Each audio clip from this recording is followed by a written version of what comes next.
म्हणायचं आणि जाताना हा वाघ्यानं मुरळी सोडून गेलं पाहिजे. म्हणजे तुमचं काय मत आहे? तुम्ही म्हणला की वाघ्या निघाला कुठं जिजुरीला. हो गाणं हे वाघ्या चालला शिजुरीला. गाणं आहे होय. मग काय तुम्हाला वाटलं? मला वाटतं मुरळी कमी झाली आता. खाली दगड बघितले किती ते आमची बहीण बसली समोर. कुठं आहे? कपाळ फुटल तेव्हा का दगडात बसली पुढंच. अहो ती खाली झालं.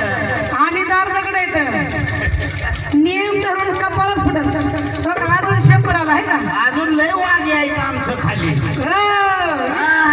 इतके वाघे उठले हे समजा वाघ्याचं वादळ आहे. धोंडीराम पाटोळे साहेब यांच्या वतीने सुद्धा वाघ्याने डान्स चांगला करा. बारीक 100 बारीक बारीक नाच करते काय नाचाच वाघ्यानंच बारीक करावा मुरळीनं तिनं तर ठेसाच करावा.